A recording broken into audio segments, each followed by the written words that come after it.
Hello and a warm welcome to everybody. We would like to wish all of you a good morning, a good afternoon, or a good evening, depending on where on the world you are. My name is Kelly and I'm part of Maximum Yield. For more than 20 years, Maximum Yield has been the go-to source of information on controlled environment gardening for modern growing professionals around the world. Just a reminder, today's webinar is being recorded and we will send out the link of the recording as soon as we are able. Don't forget that this webinar is for you, the audience, so we'll keep it interactive. Get your questions into the Zoom console as we go, and we'll get to them at the end of the presentation. Today, we are proud to present how LED and HPS lighting can affect air and leaf temperature, a maximum yield webinar by PL Light Systems. PL Light Systems is a manufacturer of horticultural lighting systems offering a complete range of innovative horticultural lighting products across a variety of technologies. They offer systems designed to deliver optimal lighting performance for plant growth and are built to the highest quality of production, combining Dutch craftsmanship with the most stringent North American regulatory standards. It is now my pleasure to introduce you to today's presenter, Christine Stein, Regional Sales Manager for Central and Western Canada with PL Light Systems. I now invite you to sit back, relax, and enjoy the presentation. And with that, please take it away, Christine. Thanks so much, Kelly. Hi, everyone, and thank you for joining us. Huge thank you to Kelly and our friends at Maximum Yield for arranging this webinar and inviting you and us today. I am Christine Stein, PL Regional Sales Manager for Central and Western Canada. So for today's discussion, I am located in Canada, and you may or may not obviously be in Canada. So because we are discussing temperature, I'm going to refer to both Fahrenheit and Celsius. Do not ask me the conversion because it's something like -30 and divide by 2, but I really don't know. And I'm not really that great at math. So you'll see my skills a little later on when it comes to that. But I have done all the conversions. I use Google, so I think we're good.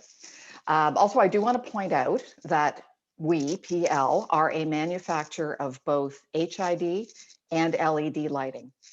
So I don't have a personal bias one way or the other. There are pros and cons to both. So I always try to bring that holistic approach to these discussions because honestly, it's all about the betterment of the plant and the environment. So that's where I'm coming from.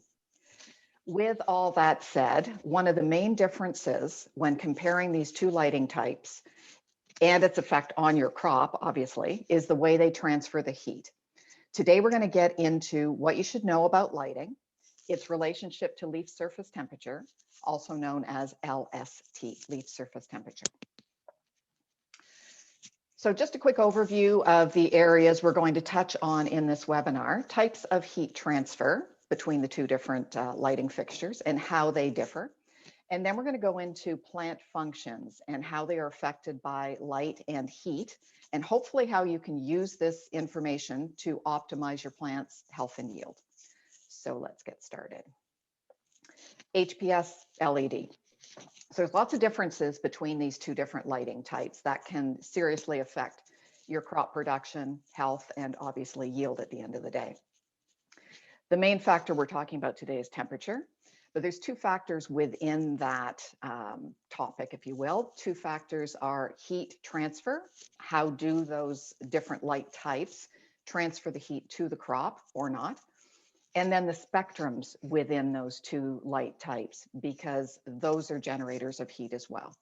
So if you're an experienced grower, you know how to grow under HID lighting. You are very familiar with the distance you need to keep your crop from those lights. For reference, a double-ended 1000-watt HPS lamp operates roughly in the area of about 700 to 800 degrees Celsius, which is about 1292 to 1472 degrees Fahrenheit. So a lot of heat out of those lamps, and hence you can't get that crop too close to it.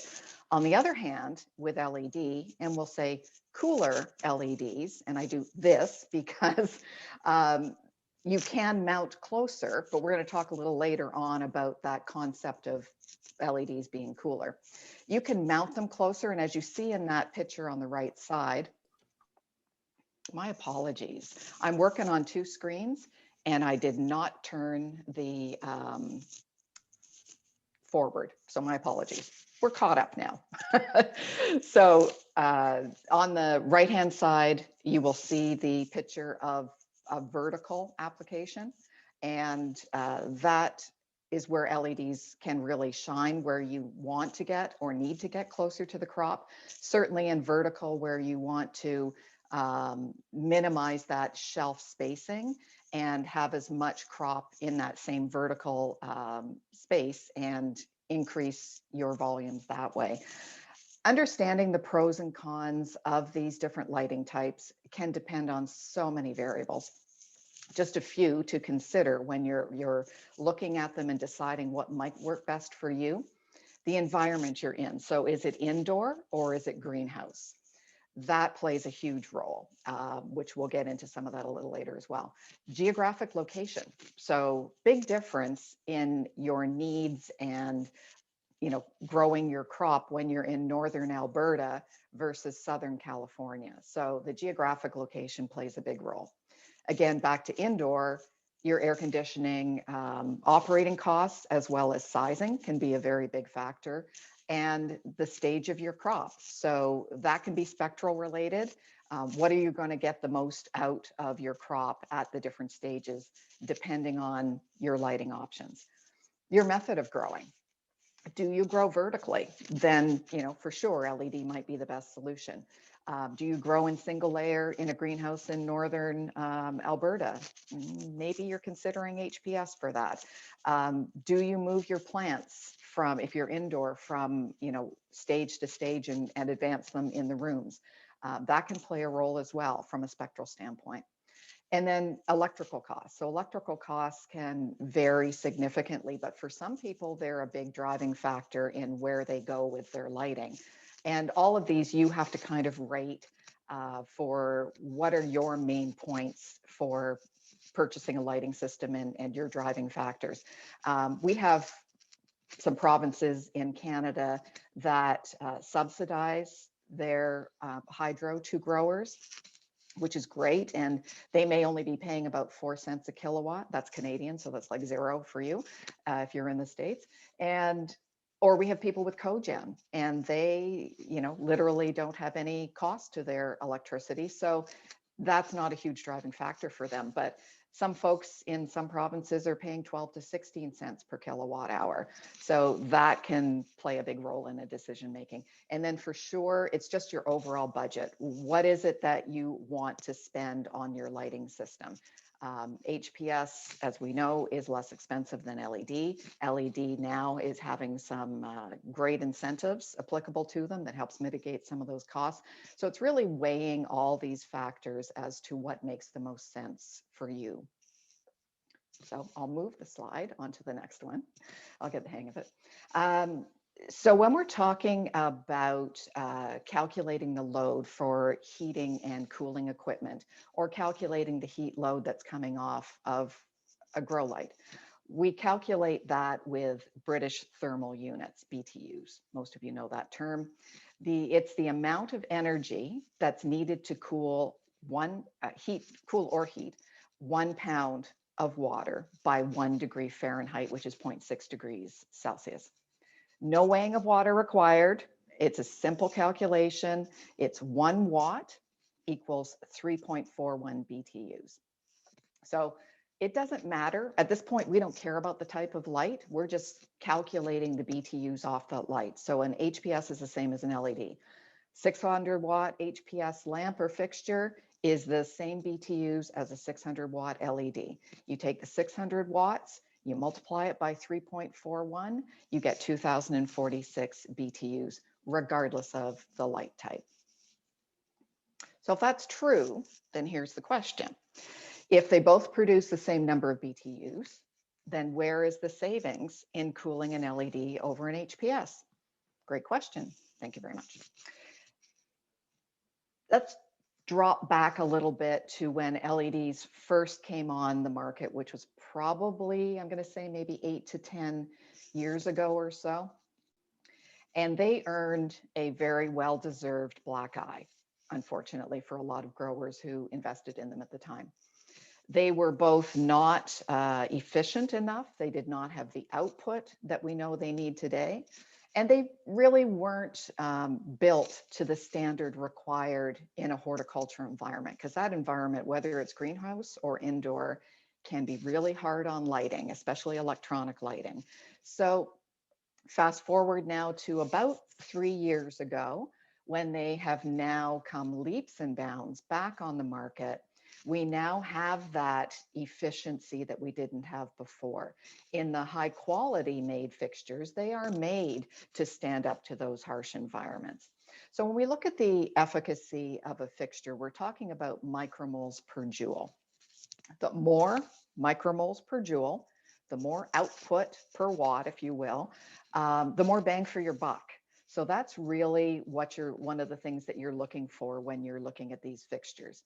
So a watt is equal to the amount of energy measured in joules per second. So that's what a joule is. It's just a measurement of the watt per second that a light fixture is burning per second while it's running.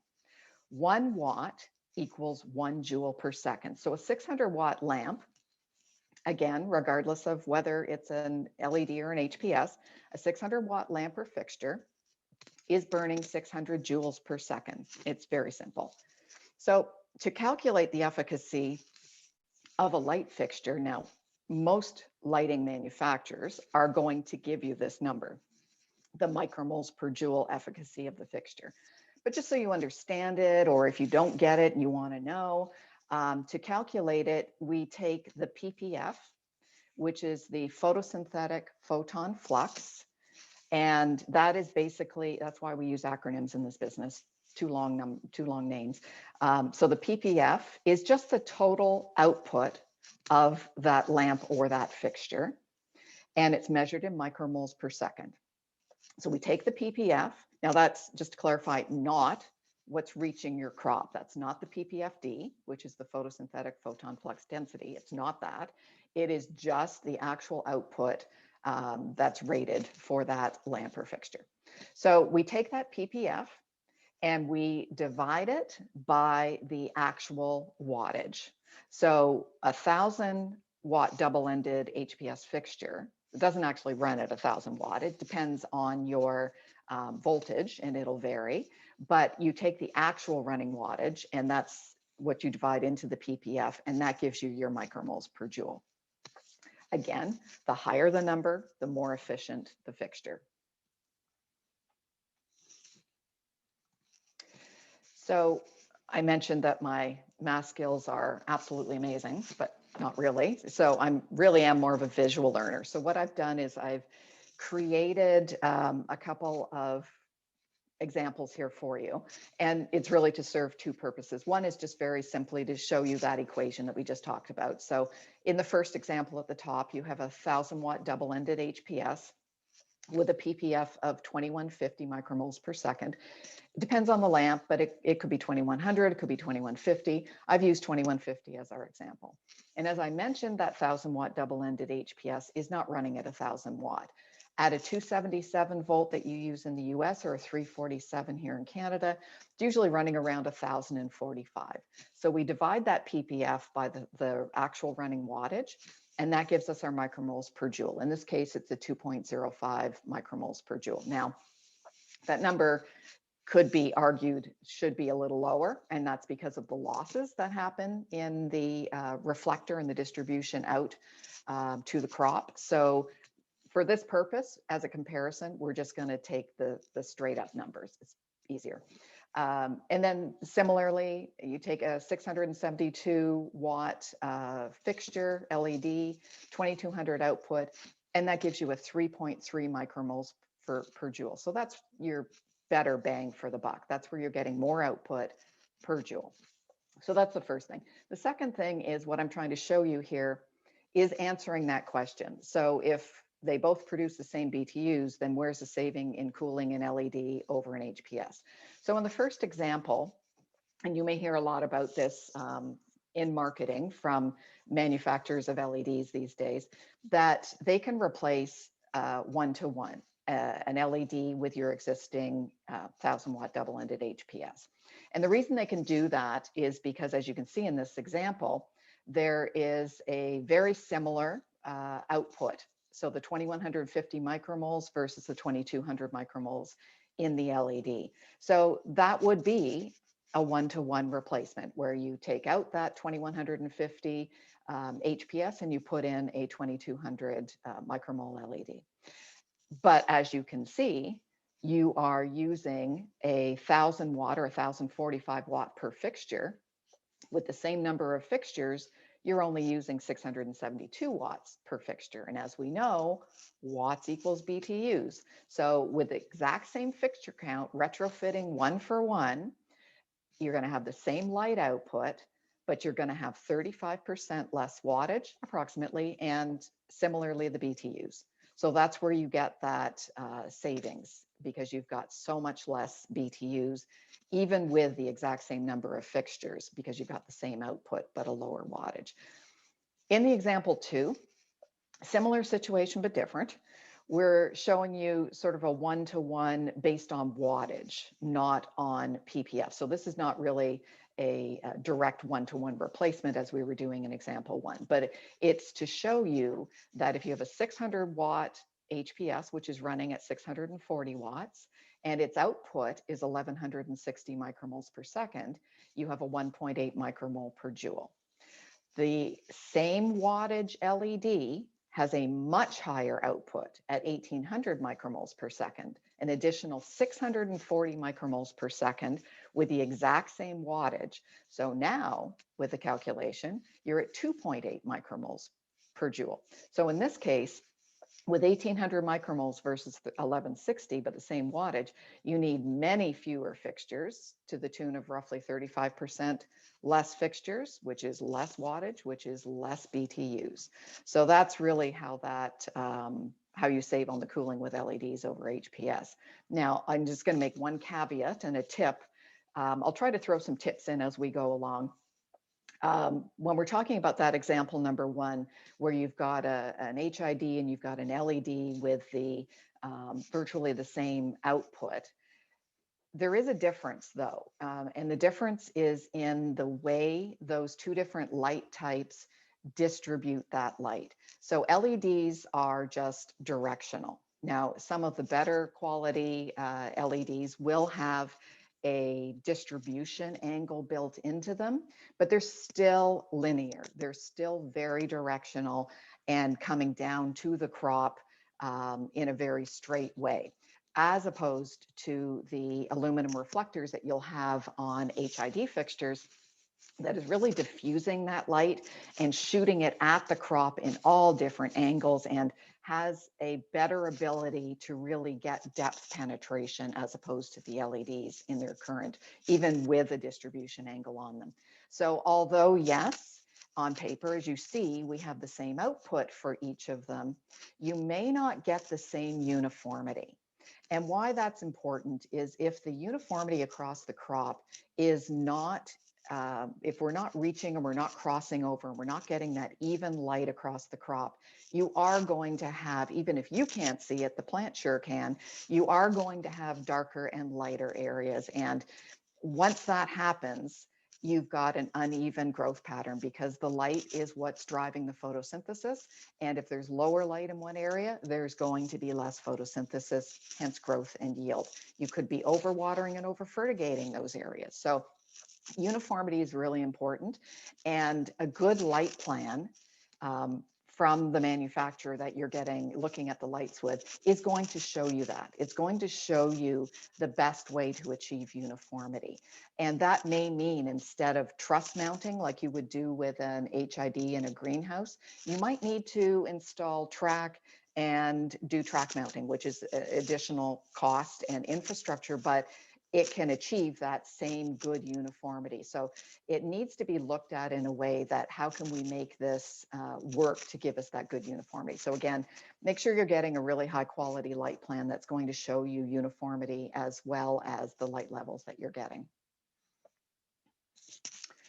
So now we're going to jump into the different types of heat transfer and what the different light types bring to it. So again, if both LED and HPS technologies produce the same number of BTUs, which we've just established per watt, then why is it so much warmer under the HPS, and why can I mount my LED so much closer to the crop?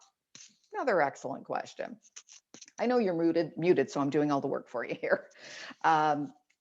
So the answer is in how they dissipate the heat that's produced by the amount of energy that's put into that light fixture. So how are they transferring that heat away from the fixture and either to the crop or not? So we have conduction, and conduction is really not a big part of horticultural lighting. It does come into play in heat sinks, which we'll talk about a little further on. But it's basically the transfer of heat from one object that's touching another. So mostly in grow lighting, you are mounting up above the crop. It's not touching the crop, and in that way, the conduction is not as applicable in most cases. The convection, however, that's really the main mode of transfer of the heat transfer for LEDs. So it's the transfer of the heat from the light to the cooler surrounding air, and it's rising up and away from the light, hence rising up and away from your crop canopy as well. Whereas radiant heat, the third type of heat transfer, is really what HID does. And this is why it is hot under them. So radiant heat is the transfer of that energy from the light in the form of electromagnetic radiation or infrared wavelengths that reflector on the HID is directing and targeting straight down to the crop. And I say straight down, I mean at the crop, it's coming at it in all different directions. And radiant heat is really one of the two biggest differences for the crop, and specifically for what we're talking about, leaf surface temperature between LEDs and HPS. That's really the key. And again, because I'm a visual learner, I like to see pictures that spell it out for me. So what you can see here is HPS or HID on the left and LED on the right. And the yellow area is actual conversion of energy into light that the plant can use for its metabolic processes. So with the HID on the left, we have about 34% of the energy being utilized by the plant in the form of light. Whereas the LED on the right side has about 47%. So it's considerably more efficient in converting that energy to usable light for the plant. And then the orange, again, and the HPS on the left, here's your radiant heat. It's about 55% of the energy is used in the form of radiant heat down to the crop, whereas it's about 27% on the right with the LEDs. And then the green is the convection, and with HPS or HID, it's only about 11%, whereas with the LED, it's about 26%. So there is, this is really graphically showing you the huge difference in why you can get that crop so much closer under the LEDs, and it's that much more efficient, and why you can't get close under the HID and cause damage or stress to your plant. So temperature really helps drive the plant development rate. Research of a replacement, as we were just talking about, a 1-to-1 or whatever, of LED in replacing HPS has shown that if everything else is kept equal and you just replace the HPS with LED, that your leaf surface temperature could reduce by about 1.8 degrees Fahrenheit or 1.3 degrees Celsius versus what you had under the HPS. And that's obviously solely due, if everything else is equal, to the radiant heat and lack thereof once you go to the LED.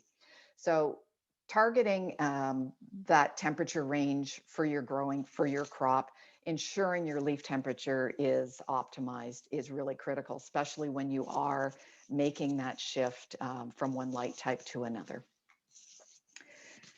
Now, if you're sort of up my way in northern climates and you're in a greenhouse, the benefit, if you're growing under HPS or choosing to grow under HPS, is exactly that. It's that radiant heat is such a great benefit to the plants.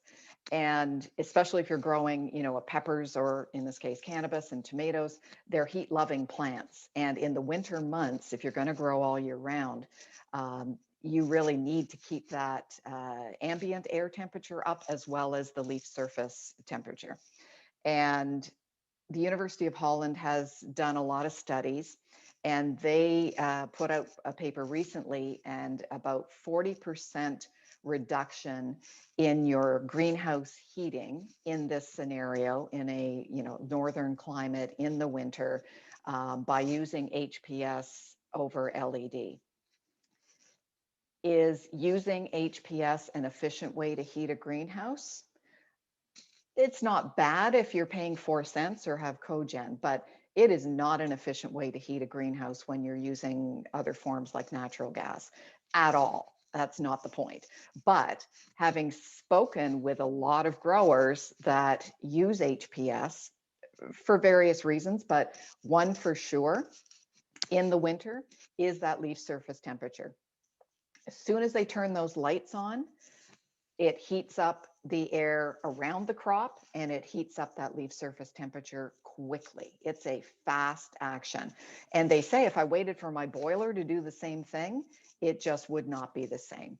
So, there are growers that are very committed to their HPS for lots of reasons, but that is certainly one when you're in these northern climates. Now, something I do see evolving in the last couple of years with the onslaught of better quality LEDs, and the knowledge is growing how to grow under them, is hybrid lighting solutions. So it's kind of that best of both worlds, in to some degree, depending again on your needs, that you get the radiant heat from the HPS lighting that the plants enjoy so much, but then you're coupling it with LED. So it's like a checkerboard of HPS and LED. And the LED, of course, is bringing that reduced electrical consumption. And think about your shoulder seasons in a greenhouse, if you're a greenhouse grower, where you're coming into fall and the temperatures are still okay, so you're not so concerned about heat, but you start to need to extend your day and have more light. You can just turn on your LEDs and have the benefit of that reduced electrical consumption. And the same thing at the other end in spring. So a lot of benefits with coupling it with electrical consumption and radiant heat. And then if you are very comfortable growing under the spectrum of an HPS, and you know what your crop is going to do, you have now a combination of that tried and trusted HPS spectrum and what you're going to expect from your crop, but you're coupling it with a broader spectral opportunities that you can get with LEDs now. It's very exciting that we've now got new spectrums that we can see how they affect the morphology of the plant, and we can see, can they improve our terpenes and our secondary metabolites and all of that. So the LEDs bring an exciting opportunity in that respect. And the hybrid, you're kind of joining those two things together. You're getting that comfort level with a bit of fun, where you can see what can actually happen with your crop. We do know that at this point in time, HPS is considerably less CapEx than an all LED system, even if you're getting an incentive with your LED. So doing a hybrid, it mitigates some of that cost that you would have with an all LED system. Mentioned LED incentives, of course, hybrids. I've not seen one yet that hasn't been still eligible. You don't get an incentive, of course, on the HIDs, but you do still get an incentive on the LEDs, which does mitigate some of that cost. And then OPEX is really important, because when you have an HID system, or you should be, relamping at certain intervals so that you're keeping, because as those lights are burning, they're reducing in their output. So you've got to relamp over time. You also need to keep your reflectors clean, because that's the mode of, transferring that light out and getting it out over your crop. And if it's not reflective because it's dirty, it's not doing its job, and you're not getting the benefit of it. So there is that maintenance and OPEX and labor and cleaning and relamping that you get with an HID system, but couple it with an LED that has, next to no maintenance and a much longer life, and you kind of mitigate some of that OpEx as well. This is a whole different conversation if you're a greenhouse in southern climates, or even if you're growing less heat-loving crops like leafy greens or something. It's a very different conversation. So make sure you're having these in-depth conversations with your lighting manufacturers, that you're really understanding your environment and what is needed. So this is where we hit the thermal design and the differences in heat transfer between HPS, the lamp, and the LEDs. So HPS, of course, has this really hot burning lamp. It's got an aluminum reflector that is radiating, pushing that heat directly down to the crop. That's the primary source for HPS. With LED, the LED produces heat within the fixture. And due to those inefficiencies of the semiconductor processes that generate the light from the diodes, there is close to about 60% of the input power is lost to heat. And that heat has to be moved out of that fixture, or it's going to have some problems. There's multiple ways of having this thermal design, and how does this fixture cool itself, if you will. It can either be passively cooled or actively cooled. And there's many forms of that on the market today. And passively cooled is back to that conduction form of heat transfer we talked about a little earlier on, where basically it's taking that heat inside the fixture away from the diodes and away from the circuit board that are so sensitive, and utilizing more surface area in contact with the air and moving that heat out, as you can see in this graphic. Now, there could be, in many cases, a higher cost to a fixture that is passively cooled. And the reason is that it takes a lot more engineering to have a passively cooled fixture, no moving parts, no fan. It's a much more complicated way to cool the fixture, but a lot of benefits to it as well. And the components that go into creating this conductive mode of heat transfer can be expensive as well. So that could be one of the factors when you're looking at lights. Actively, we talked about, there can be internal, which generally is a fan. So it's a lot easier to put a fan in than to make something passively cooled, which can make it a little less expensive in the product cost. And then you can have external. So there are forms of water cooling fixtures on the market as well today. Now, the one tip I'll give you on actively cooled, maybe two tips. The first tip would be make sure that there's an auto shut off of some form. And the reason for that is quite clear, that if that mechanism that's cooling that fixture fails for any reason, either you didn't maintain the fan or it just failed, whatever that happens to be, then that fixture is going to overheat and be done. So an auto shutoff is going to ensure that if that mechanism fails, it's going to shut down your fixture and save it, which is a good thing. Now, I do believe in the newest version of DLC, which I think is 2.1, that they are requiring to be listed in DLC as an active cooling fixture, that you do have an auto shutoff. I believe that's one of the latest requirements that they have. Now, without good heat sinking, or without that, the mechanism fails, or without that effective removal of the heat, the internal temperature is going to rise, and that's going to affect the electronics in the LED. So it's going to change the output of the diodes, and there's a direct correlation between failures and the lower output of light per watt. The life can be shortened of the fixture. The spectral balance can change over time as well. And honestly, all lighting, this is not just LED, all lighting is subject to this same temperature failure or lack of its ability to remove the heat from it. It's just that HID lighting, by the nature of the beast, is more tolerant of higher temperatures. It takes a lot more for them to be subject to these failures as opposed to the more sensitive LEDs. One tip on this would be to, when you're looking at the different lights, usually on the spec sheet, you'll see an operating range. And that's important because you have to know your own environment.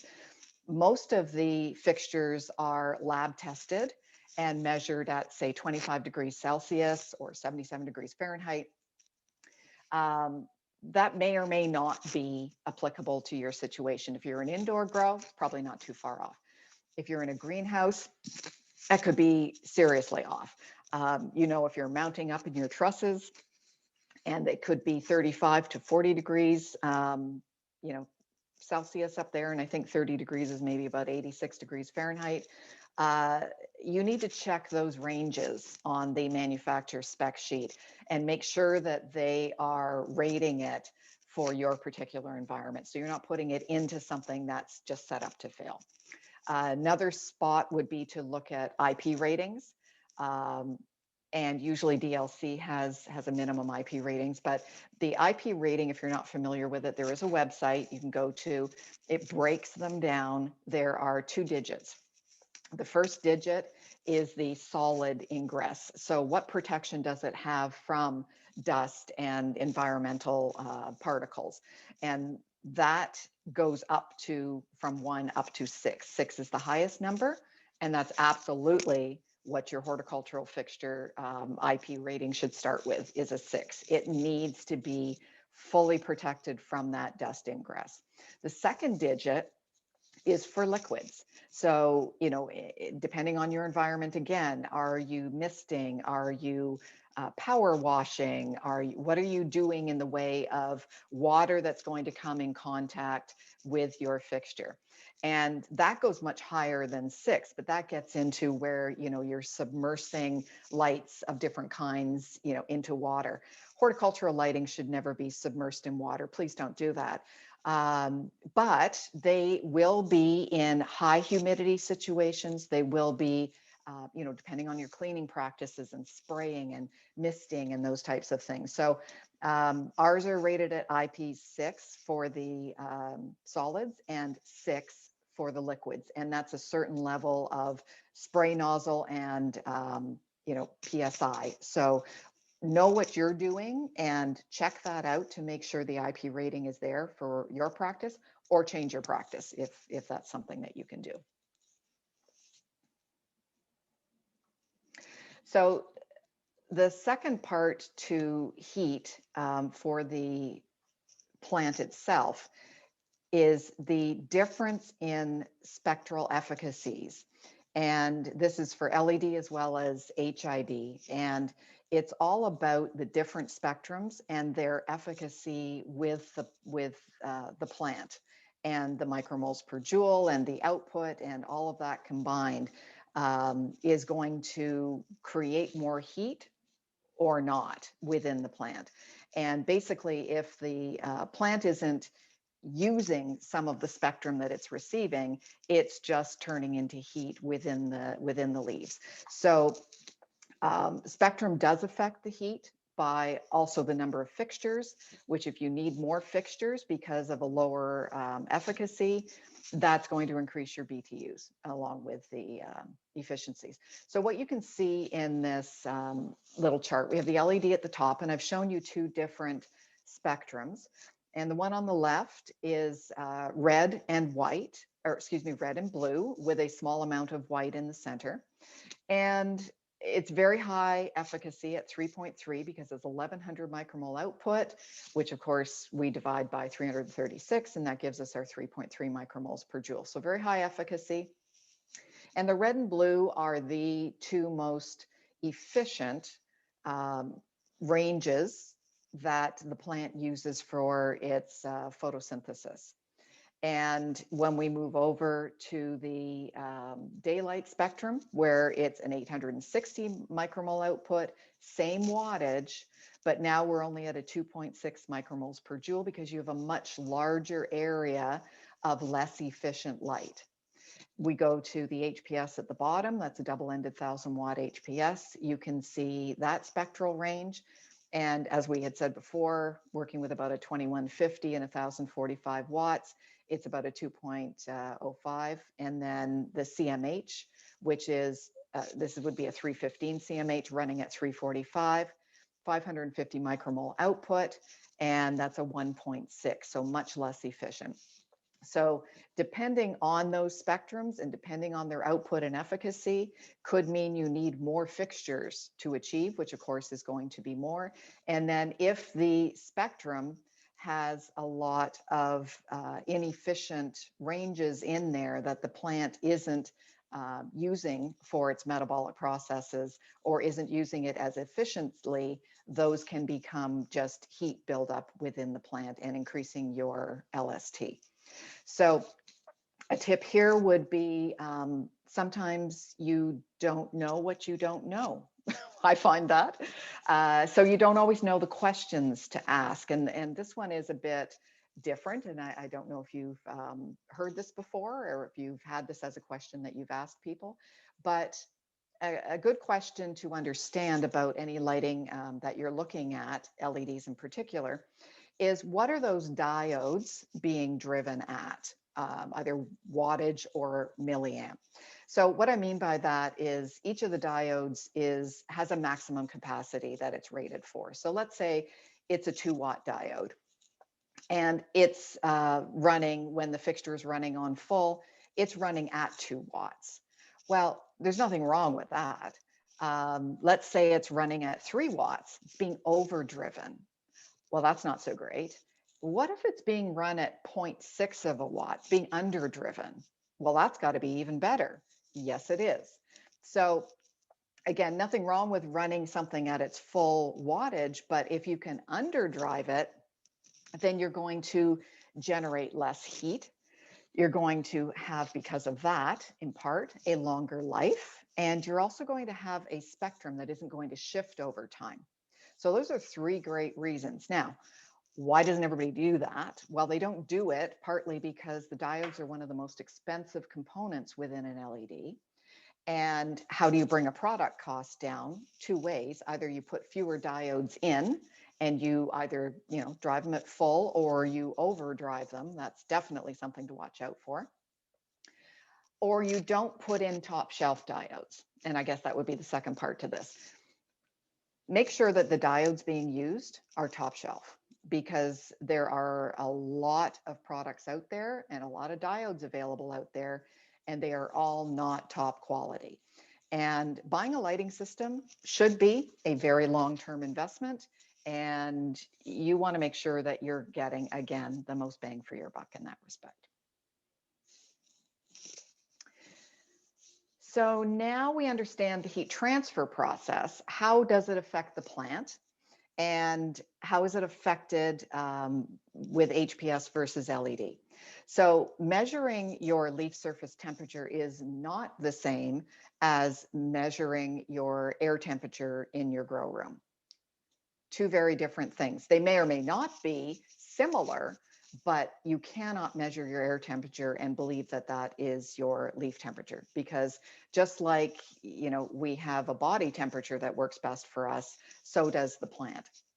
So most of the metabolic action, of course, photosynthesis being the big one that we're trying to achieve, happens in the plant's leaf. And the leaf's temperature can play a huge role in how the plant actually does those processes. If it's too high or too low, it can slow down or stop your whole plant's cycle and photosynthesis. You can always increase light levels and CO2, but the optimal leaf surface temperature has to be monitored and maintained, or again, your photosynthesis and secondary metabolites can be very limited. Difference between radiant and convection heat. As we know, convection is the LED, radiant is the HPS. LED is going to have the heat come away and up and away from the crop and do the heat up the ambient air. HPS, of course, is going to be directed down towards the leaf temperature, and that's going to affect that significantly. So again, knowing your target LST is crucial, and you must balance your inputs with all of that. So transpiration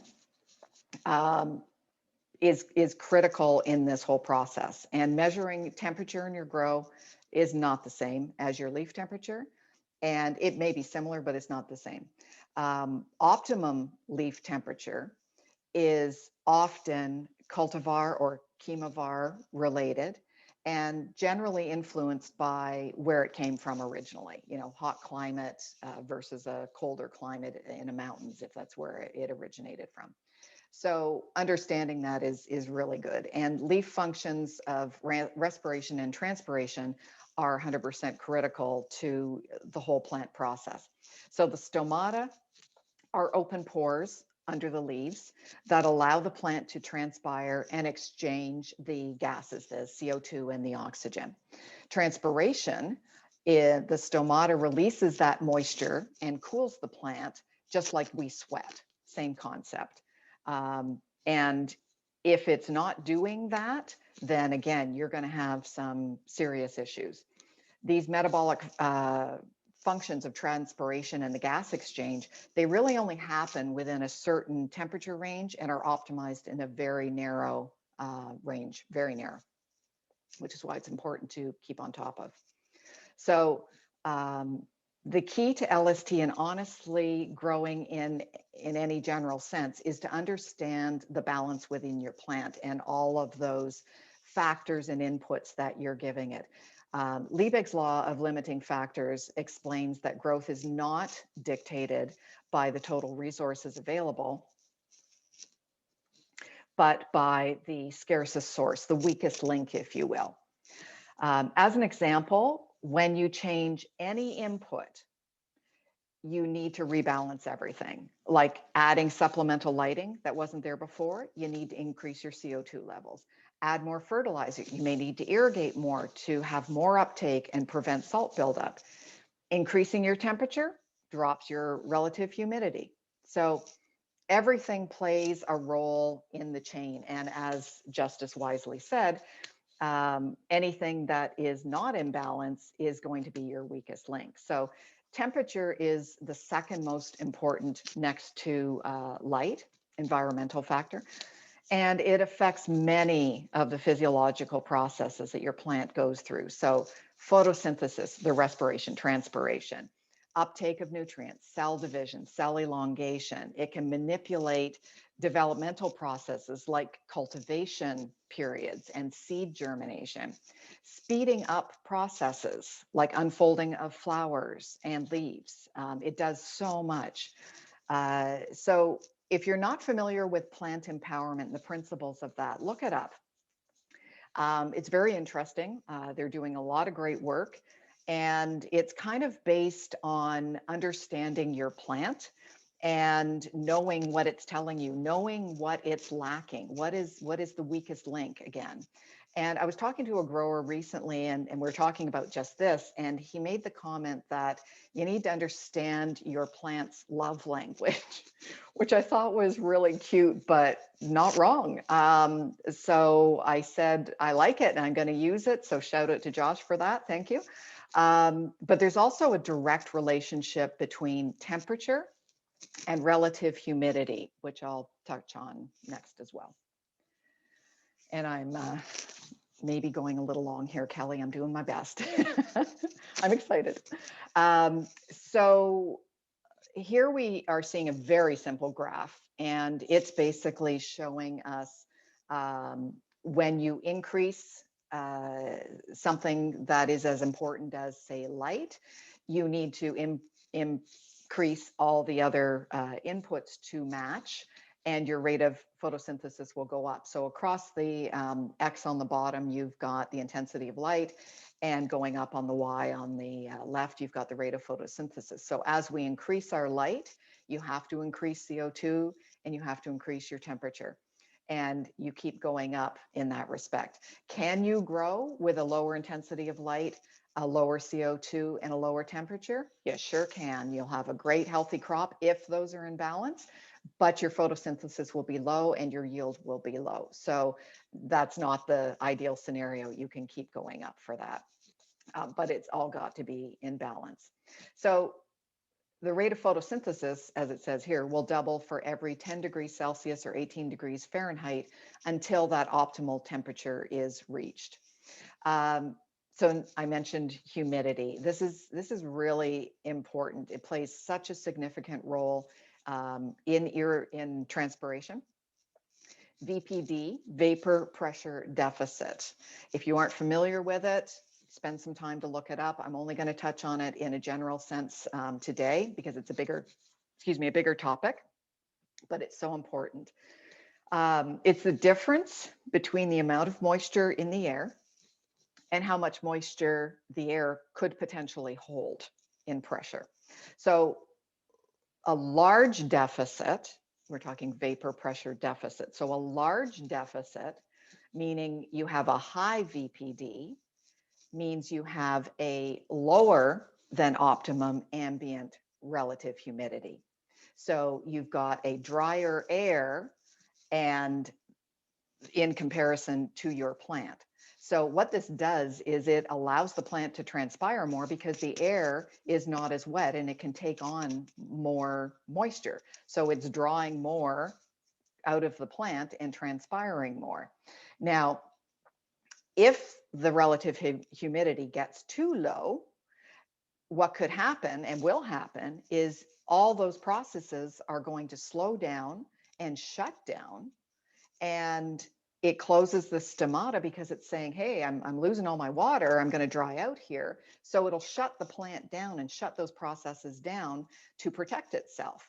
And once it does that, the metabolic processes stop, your photosynthesis will stop.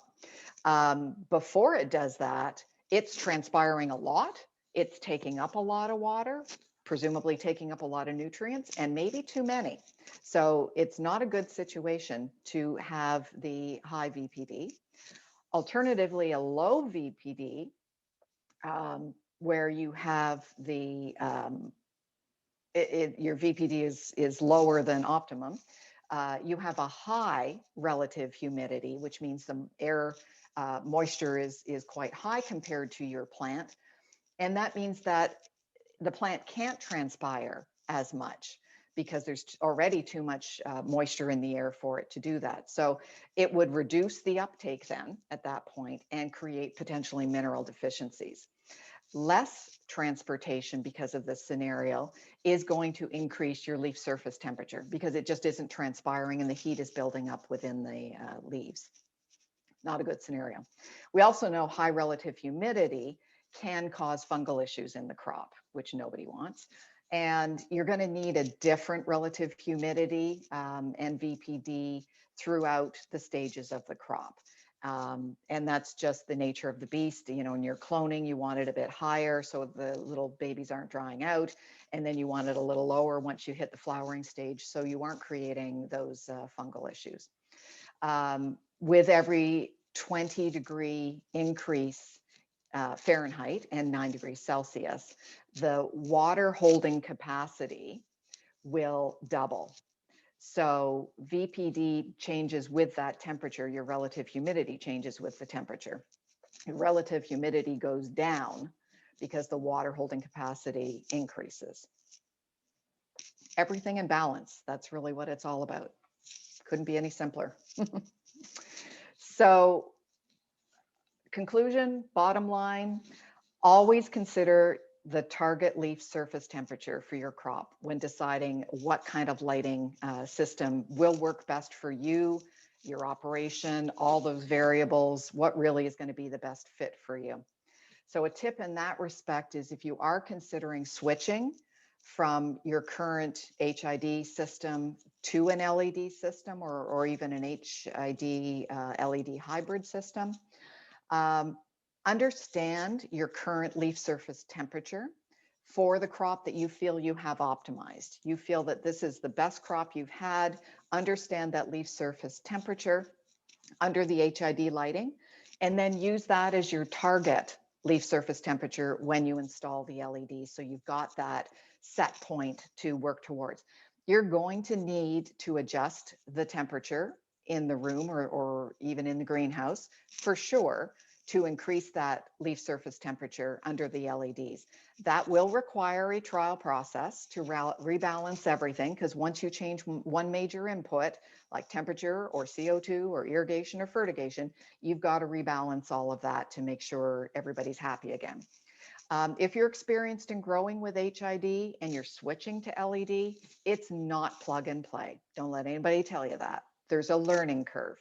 So your environmental conditions will change and your plant will react differently, from the spectrum to the heat to the many other variables. So just understand that. That isn't to say that can you achieve the same great results you've had?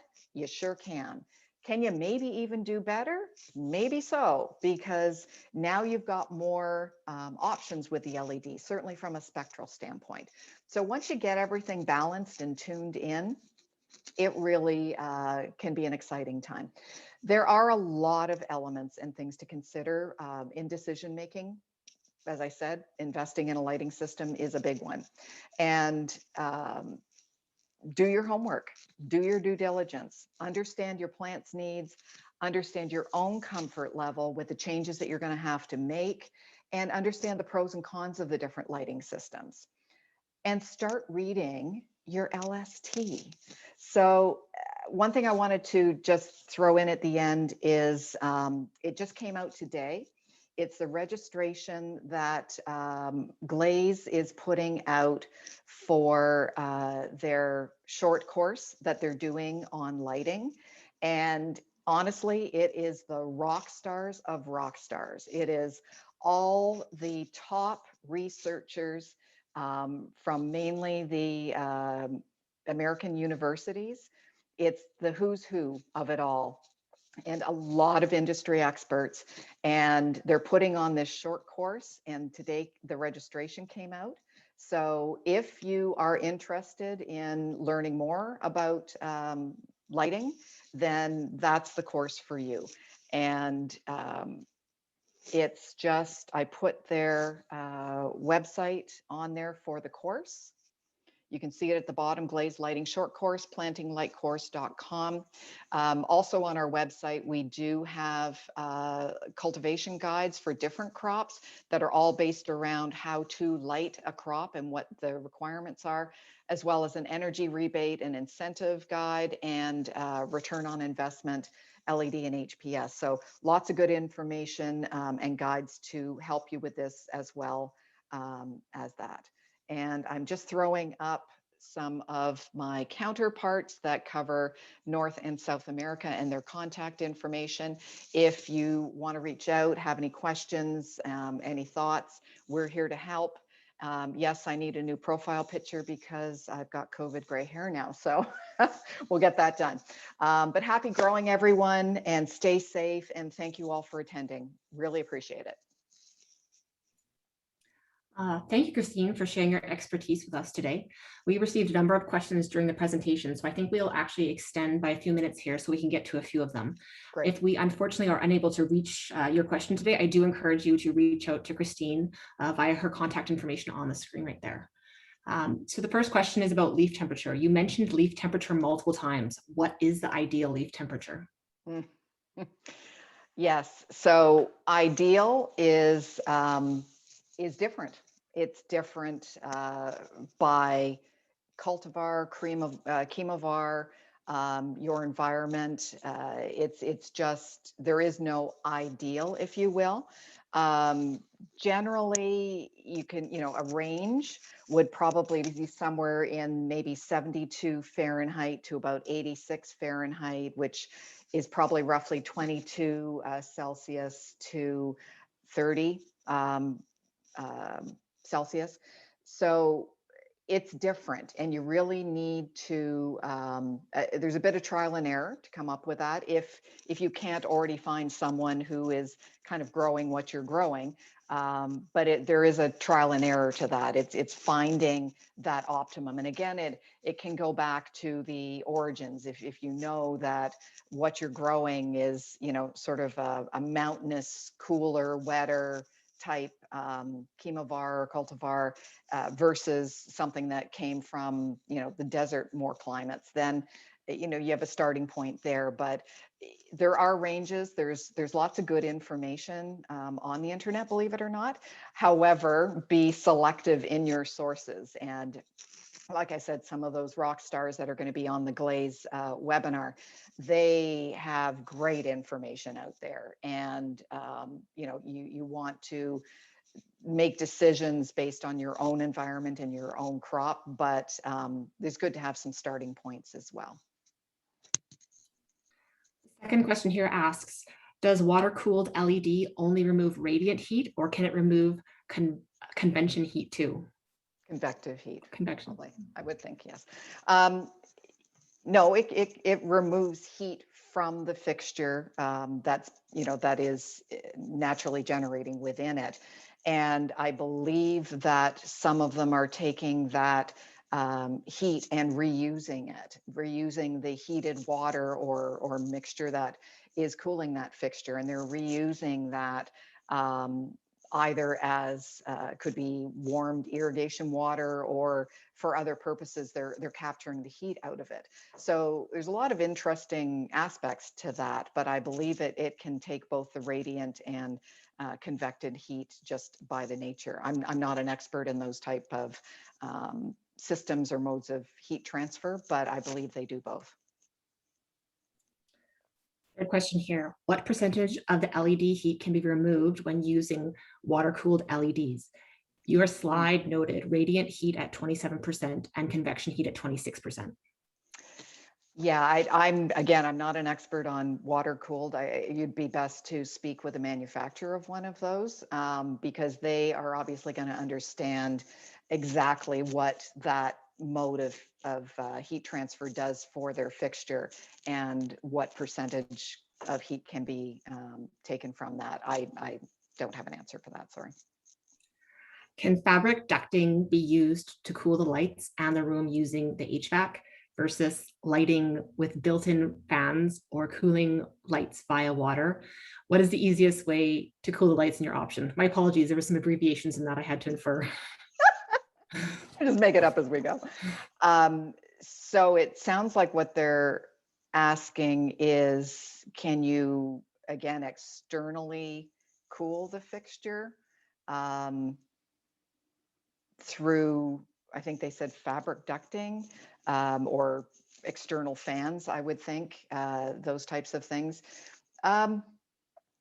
If we're talking about LEDs, what you're doing is externally blowing air on those fixtures and cooling them externally, not really taking the heat out from inside the fixture, which is what you need to do. And as we know with HID fixtures, they generate a great deal of heat, and we have fans in grow rooms to circulate that air and that heat around the crop to keep it from, just being too intensified in certain areas. But it's not ideal to have a fan or any cooling system blowing right on an HID fixture, because that lamp needs to operate at that temperature. Otherwise, cooler temperatures means it's not going to be running at its optimum and having the correct output on it as well. So the fixtures should be made to manage their own heat. I guess I wouldn't expect any other forms of cooling to be applied to a fixture. The fixture should manage its own heat, as opposed to you trying to figure out if you're cooling it properly. We have time for one final question here. Can you talk about the addition of BTUs of heat released by the HID ballasts and also LED lights with internal fan/motor? So the BTUs, again, are just based on the actual wattage of the fixture. So it's not, that's how you calculate the BTUs of any fixture, regardless of whether it's fan-cooled LED, not HID, whatever. The BTUs and the heat load from that fixture are based on the operating wattage of it. Obviously, if you are another advantage to LEDs, if you're dimming them, which we can do now, we didn't have that good ability to do that with HIDs, you're reducing the wattage, so you're reducing the BTUs. In that case, that's a bit of a variable. But yes, you're really just calculating that straight off the wattage. And with that final question, that brings today's webinar to a close. We had a number of questions we were unable to get to, and if one of them happened to be yours, I encourage you to reach out to Christine and her team through her contact information right there. Mentioned earlier, we will be sending a link out to the recording shortly. A big thank you to you, the audience, for making time to view this presentation. Thank you very much, and until next time. Thanks, everybody.